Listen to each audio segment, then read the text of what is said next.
Et si vous appelez ça un nouveau statut fiscal pour la Corse, je vous souhaite du plaisir, parce que nous avons à un moment donné cru qu'on allait pouvoir participer à cette discussion sur une fiscalité nouvelle pour la Corse, même si en ce qui nous concerne, on n'est pas toujours très favorable à ce genre de débat qui veulent à tout prix nous faire payer l'impôt.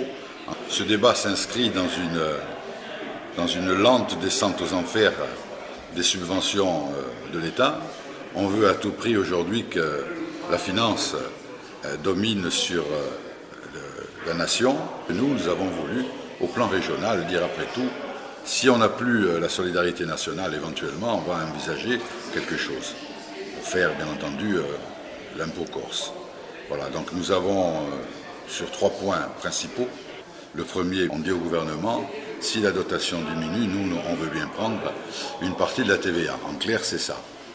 Ce qui veut dire qu'un jour ou l'autre, on va demander au gouvernement, pourquoi pas aussi, d'arrêter, bien entendu, les réfractions de TVA, et on pourra prendre un peu plus d'argent sur le dos, toujours des consommateurs.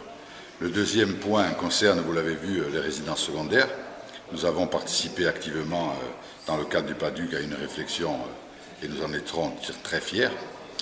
Inventer ce qui a été inventé aujourd'hui, c'est proprement intellectuellement malhonnête.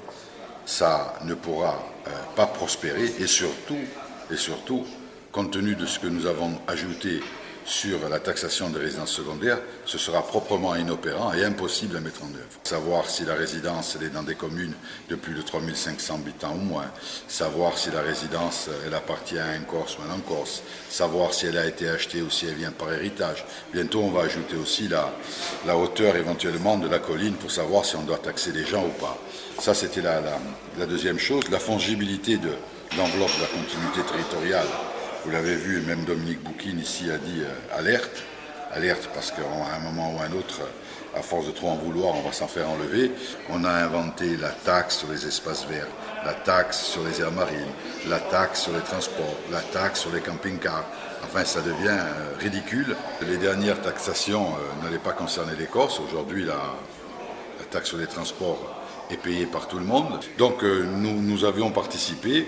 Nous restons, je dirais, un groupe autonome et compte tenu du fait que les gens qui nous ont élus ne nous ont pas élus pour être des godillots, nous avons pris nos responsabilités et malheureusement nous avons été dans l'obligation de rejeter le texte où vous avez vérifié vous-même l'arrêté Miot que nous avions voté à l'époque pour demander à ce que les produits de la taxation reviennent pour le logement social. Ici, aujourd'hui, l'arrêté Miot qui était rentré par la grande porte, là, on est en train de le faire sortir par la fenêtre parce qu'on est en train d'inventer même une taxe additionnelle pour ne pas faire payer les gros patrimoines. Voilà, c'était insupportable pour nous, nous l'avons dit et nous le disons fortement aujourd'hui. On va d'ailleurs le dire avec nos amis et nos soutiens parce qu'on n'a pas été élus pour faire cette politique, c'est pas possible. Pour nous, en ce qui concerne le groupe communiste, hors de la solidarité nationale et d'une grande réforme de la fiscalité, je pense qu'on ne s'en sortira pas.